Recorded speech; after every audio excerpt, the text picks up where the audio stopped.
Music Pals, it's Miss Thrift-Winch. Today we're going to do our composer story time on Mr. Tchaikovsky.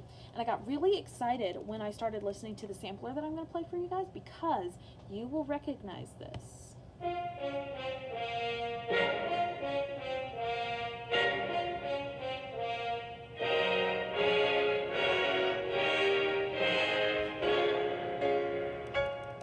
So those of you that remember when we learned about the brass family in class with Quaver, when the brass instruments played together, that was the motive, the little piece of music that they played. So I got really excited. I was like, they should know that. So today we're talking about Mr. Tchaikovsky. He was born in Russia in 1840, and he actually died specifically in St. Petersburg, Russia in 1893. He was the most popular 19th century Russian composer, famous for ballets, symphonies, the 1812 Overture, which is fantastic, by the way, and the first piano concerto. Was there anyone ever so unhappy as Peter Tchaikovsky? As a baby, he constantly drummed on window panes, tapping out melodies. One day he tapped too hard, broke the glass, and badly cut his hand. At age 7, after hearing Mozart's Don Giovanni on a music box, he begged for piano lessons. But playing the piano made him too excited to sleep. His father didn't think music was a fit career, so Tchaikovsky became a law clerk. The separation from his mother when he was sent away to law school crushed him. 1 month after her death, he was writing his first music. He got musical ideas quickly. I forget everything and behave like one demented. Everything inside me begins to pulse and quiver. Writing music, he felt, was the only thing that redeemed him from worthlessness. Tchaikovsky gave away half of any money he received and spent the rest. He had expensive tastes. In transportation, he always took cabs. Food, wine, cigarettes, he smoked constantly. And perfumes. He was a handsome man about town. He dressed impeccably, down to his white gloves and cane. When he didn't want to be recognized, he wore huge, dark glasses. He liked to play cards, especially whist and solitaire. There he is with his fancy cane, his boots. They don't have a picture of his glasses, though, which kind of bums me out, because I wonder how big they actually were. Though Tchaikovsky frequently had house guests, he lived quietly. He rose at 8 and had strong tea with lemon. When composing, Tchaikovsky would forget to eat or sleep. Or maybe he thought of his music as food. Once in the middle of a songwriting frenzy, he wrote, "I continue to bake musical pancakes." The last country house he lived in was very private and was surrounded by flower beds. It had a grand piano with a 7-foot couch nearby where he could rest. Tchaikovsky had constant headaches and indigestion. He always thought that he was about to die. One night he burned all the volumes of his diary when he realized that when he died, people would know his secrets. My mom has a rule: if you don't want anybody to read it, don't write it down. Should have done that.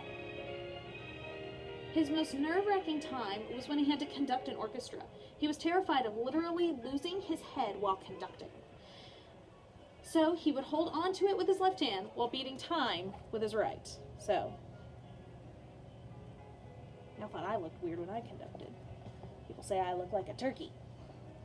At least I didn't hold on to my noggin. Tchaikovsky died at the age of 53. There are 2 stories about his death. Some say he carelessly drank unboiled water during a cholera epidemic, contracting the fatal disease. You can hear my helper Kaylee in the background. Others think he took poison because he was being blackmailed. He died within 10 days of the premiere of his 6th symphony, which he considered his best work. It is said that the Nutcracker Suite, 6 selections from the Nutcracker Ballet by Tchaikovsky, has gotten more people interested in classical music than any music in history. It is one of the most recorded works ever. Many ballet dancers started their careers with roles in this ballet, and you will actually recognize, let me find it, this piece of music. It's from the Nutcracker Ballet, but we hear it a ton at Christmas time because the story of the Nutcracker happens on Christmas Eve.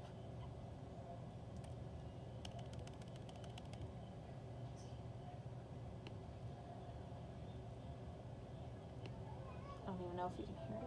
There it is.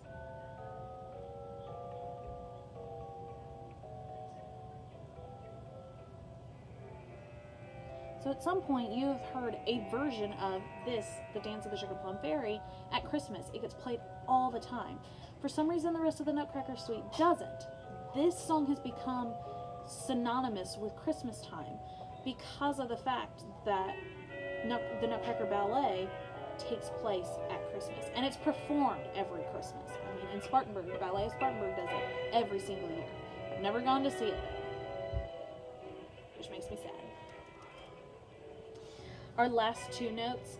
The noisy 1812 overture celebrated the retreat of Napoleon's troops from Moscow, but was not performed in the Soviet Union the way Tchaikovsky intended until 1990. This piece of music was written to be played outdoors with the ringing of church bells, live cannon fire, and fireworks. So he literally wrote in cannon shots and fireworks into the music.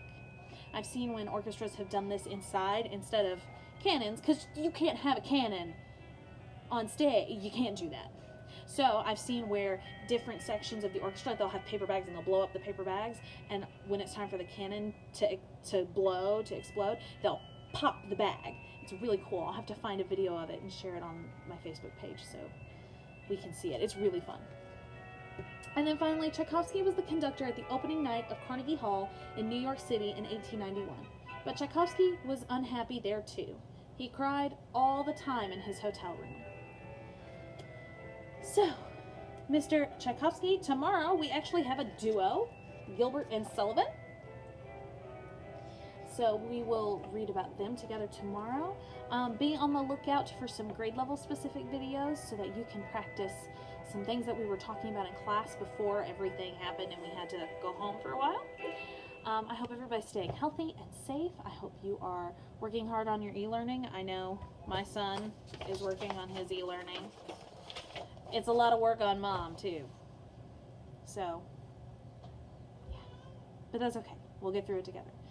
I miss seeing you guys. I hope you are finding little moments of joy every day. I hope you are being kind and loving and just staying safe and healthy. And I really, really hope I get to see you soon. So, till tomorrow, guys, gals, and music pals.